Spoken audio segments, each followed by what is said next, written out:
There's something uniquely terrifying about watching 300,000 men march toward your city walls, knowing that if they break through, Christianity itself might die. Most sieges end in surrender or slaughter within days, but in the summer of 1683, Vienna endured something else entirely. For 60 days, the city's 15,000 defenders watched the largest army in human history dig tunnels beneath their feet, knowing that at any moment the ground could explode. This wasn't just another siege. This was the moment Islam and Christianity collided for the final time, when the fate of two continents hung on a few thousand Polish cavalry and one man's desperate gamble. On July 14th, 1683, Grand Vizier Kara Black Mustafa Pasha woke in his silk pavilion outside Vienna as the most powerful man in the world. His tent city stretched for miles, 300,000 soldiers, including 15,000 elite janissaries, 130 cannons, and enough supplies to feed an empire. That morning, he performed his ablutions facing Mecca, confident that by sunset the gates of Vienna would be ash, and Europe would kneel. Inside Vienna's crumbling walls, Count Ernst Rüdiger von Starhemberg commanded 11,000 regular soldiers, 4,000 militia, and the growing certainty that he was about to preside over the end of Christendom. The city's fortifications were a joke. 250-year-old medieval walls barely 6 feet thick in places, designed for an age of catapults, not cannons. Yet somehow, this Austrian count would have to hold the line against an army that had conquered half the known world. Kara Mustafa was everything Suleiman the Magnificent, the greatest sultan of the Ottoman Empire, who once drove its armies deep into Europe, had been, but worse. Outwardly handsome, dignified, and devoutly Muslim, inwardly he was an arrogant powermonger with an unveiled hatred of Christians. His cruelty was legendary. He once flayed captured Poles alive and sent their stuffed hides to the Sultan as trophies. But his one fatal flaw was ambition that exceeded his talent. Sultan Mehmed IV had given Mustafa clear orders: capture a few frontier fortresses, nothing more. But modest aims didn't satisfy the Grand Vizier.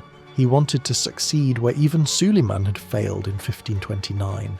He wanted Vienna, the Golden Apple, the key to all Europe. By taking the Habsburg capital, he would surpass every Ottoman general in history, and perhaps claim the throne itself. What Mustafa didn't know was that his disobedience had already sealed his fate. Win or lose, the Sultan would never forgive this insubordination. But on that July morning, as his vast army spread across the plains like a dark sea, none of that mattered. What mattered was the systematic destruction of the last barrier between Islam and the conquest of Christian Europe. By August 15th, Vienna was dying from the inside out. The Ottoman siege lines had created what military engineers call investment gangrene, a systematic strangulation of the city's lifelines. No supplies could enter, no messages could leave. The 60,000 civilians trapped inside were slowly starving, while Ottoman cannons pounded their homes to rubble. But it was the mining that truly terrified the defenders. Turkish sappers were the finest in the world, masters of the deadly art of underground warfare. They could tunnel through solid rock, shore up galleries with timber, and pack chambers with enough gunpowder to level mountains. The sound carried clearly in the still summer air. The scrape of shovels, the thud of pickaxes, the whispered commands in Turkish and Arabic. Steinberg's daily reports read like a physician's notes on a terminal patient. Lubel bastion undermined, Berg bastion showing cracks. Enemy sappers detected 20 feet below the city centre. Each day brought new symptoms of Vienna's approaching death. The defenders could feel the ground shake as Ottoman engineers packed explosives into chambers carved from living rock. The first mine exploded on August 4th beneath the outer fortifications. Witnesses described the earth opening like a mouth, swallowing 30 defenders whole. Imagine thunder trapped underground, then released all at once. The crater left behind was so deep you couldn't see the bottom, but it was the smell that broke men's spirits. Sulphur and burnt flesh, mixed with the sweet stench of bodies rotting in the summer heat. Ottoman corpses from failed assaults lay piled against the walls, bloating in the August sun. The defenders couldn't risk sorties to clear them, so Vienna's walls became a charnel house, defended by men who had to breathe death with every breath. What followed was perhaps the most horrifying warfare in human history, a battle fought entirely in darkness beneath the city. Ottoman miners dug toward Vienna's foundations, while Austrian counterminers dug to intercept them. When the tunnels met, savage hand-to-hand combat erupted in spaces so narrow that men could barely swing their weapons. Picture men crawling through tunnels barely wide enough for their shoulders, carrying swords and daggers, knowing that around the next bend might wait an enemy ready to kill them. When a Turkish deserter revealed the locations of 11 separate Ottoman tunnels, all converging on Vienna's heart like arteries of death, Starhemberg's men worked frantically to intercept them, digging their own galleries, setting their own charges. The city became honeycombed with tunnels, a subterranean battlefield where the fate of Europe was decided by men who never saw the sun. By September 2nd, the Ottomans had overcome several outer ravelins. 4 days later, engineers detonated a massive mine beneath the Berg bastion, cratering a section of wall and leaving a 10-metre gap. Into this breach, Mustafa poured his crack janissaries, those legendary warriors who had never known defeat, their curved scimitars flashing in the smoke. They were met by improvised barriers and lines of Austrian pikemen, behind which musketeers poured volley after volley into the janissary ranks. The killing was methodical, mechanical, horrible.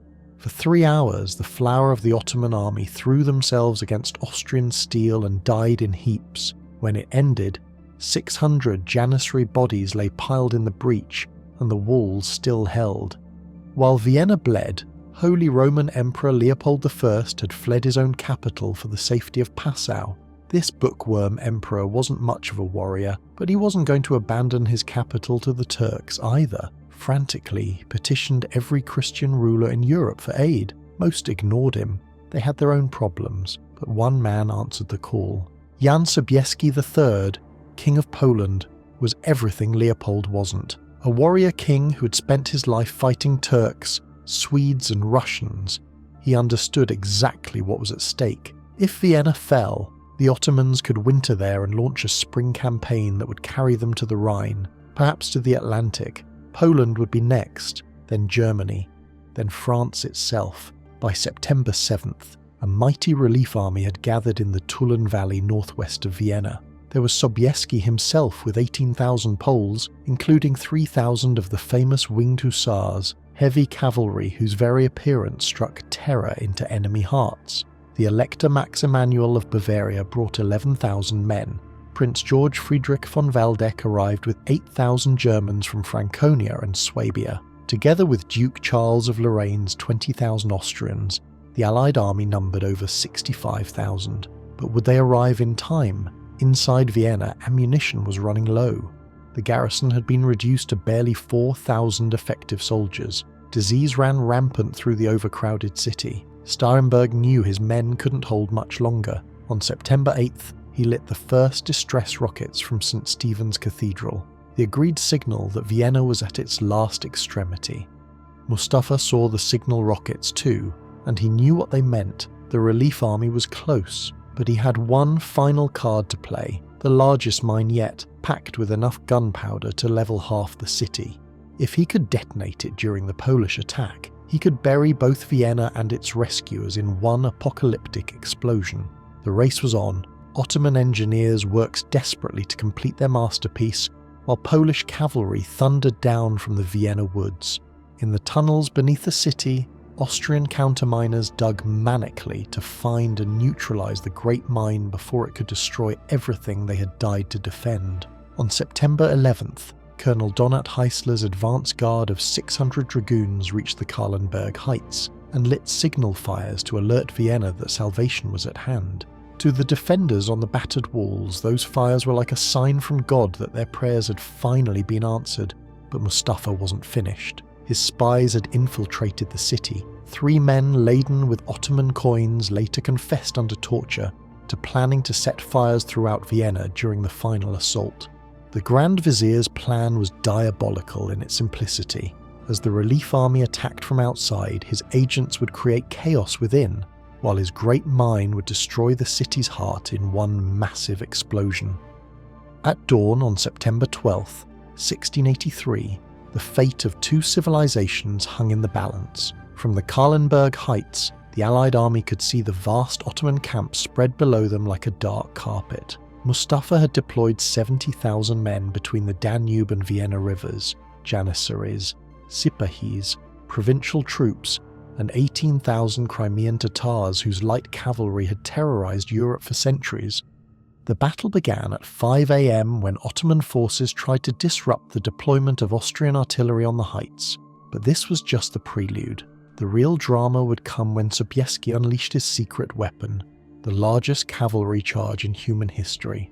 At 6 p.m., as the sun began to set over Vienna, 18,000 Polish horsemen formed up on the slopes above the Ottoman camp. At their head rode the Winged Hussars, encased in glittering steel armour, their backs adorned with enormous feathered wings that made them look like avenging angels. Armed with 19-foot lances, curved sabres, pistols and battle hammers, mounted on powerful armoured steeds, they were the epitome of military magnificence. Leading the charge was Sobieski himself, resplendent in blue and gold, his marshal's baton in his hand. Beside him rode his 14-year-old son, Prince Jakub, curved sabre gleaming in the dying light. As the king raised his baton, 18,000 voices roared as one, "Jesus Maria, Ratuj! Jesus and Mary, help us!" Then they charged. The ground shook. The sound was like the world ending. Slowed at first by vineyards and uneven terrain, the Polish cavalry didn't reach full speed until they hit the open ground of the Ottoman camp. There, Turkish guns ripped through their ranks, but nothing could stop them. Like thunder, the shattering of Polish lances resounded over the battlefield, as 18,000 horsemen overwhelmed the Turkish battle line in one apocalyptic collision. In the Ottoman centre, Kara Mustafa entered the fray personally to prevent the capture of the holy banner of the Prophet. Flanked by his elite Sipahi cavalry, the Grand Vizier charged against a rain of German cannon and musket fire. For a moment it seemed he might rally his men. Mustafa grasped the sacred banner, his personal courage undeniable even in defeat. But all around him, the Turkish army was disintegrating. His left wing collapsed under the Polish charge. His right wing crumbled before Austrian infantry. His centre, the pride of the Ottoman Empire, fled toward the Vienna River in complete rout. In desperation, Mustafa ordered the troops still besieging Vienna to abandon their positions and destroy everything they couldn't carry: equipment, supplies, and prisoners. Boiling with rage at his defeat, Mustafa led his personal bodyguard in one final, heroic charge against the advancing Christians. One by one his retainers fell, his private secretary, his pages, his entire Albanian bodyguard cut down by Christian swords and bullets. Only the argument that his death would doom the remaining Ottoman troops persuaded the Grand Vizier to break off the melee. Seizing the holy banner and his personal treasure, Mustafa fled the battlefield at 6 p.m, leading the retreat toward Hungary.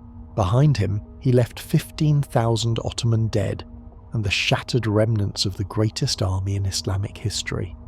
As the sun set on September 12, 1683, Duke Charles of Lorraine's forces established contact with Starhemberg's garrison. The defenders, who had held Vienna's walls for 60 days against impossible odds, sallied out of the Schottentor to join the final mopping-up operations.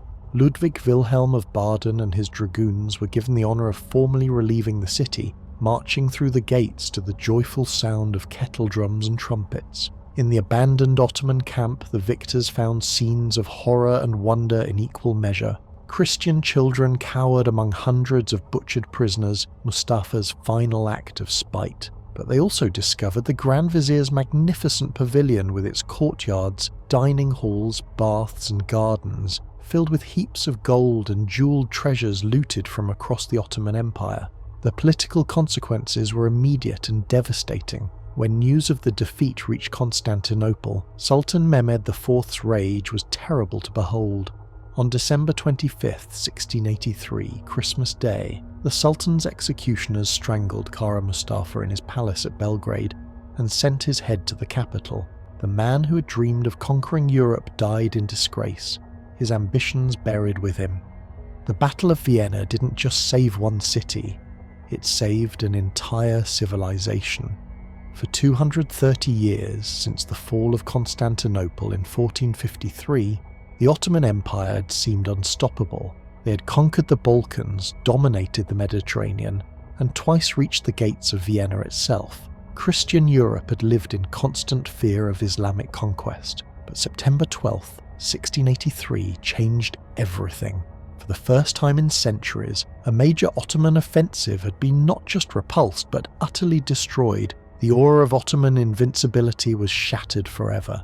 Under Prince Eugene of Savoy and other brilliant commanders, Christian armies would spend the next 16 years rolling back Ottoman conquests, liberating Hungary and pushing the Turkish frontier back to the Balkans. The Treaty of Karlowitz in 1699 confirmed what the Battle of Vienna had begun, the end of Ottoman expansion into Europe. Never again would Turkish armies threaten the heart of Christendom. The empire that had once seemed destined to conquer the world began its long, slow decline toward becoming the sick man of Europe. Today, when you sit in a Viennese coffee house sipping Turkish coffee, you're participating in a tradition that began with the 1683 siege. The fleeing Ottomans left behind sacks of coffee beans, which the Viennese initially thought were camel feed. A Polish spy named Jerzy Franciszek Kulczycki, who had infiltrated the Ottoman camp during the siege, recognized the beans and opened Vienna's first coffee house. The enemy's drink became the symbol of Viennese culture, a perfect metaphor for how Europe learned to absorb and transform what it couldn't defeat. The siege that was meant to destroy Christian civilization instead gave birth to one of its most enduring traditions. But the real legacy of 1683 isn't cultural, it's existential. The Battle of Vienna proved that no empire, no matter how vast or powerful, is truly unstoppable. It showed that a handful of determined defenders, fighting for their homes and their faith, could stand against the world and win.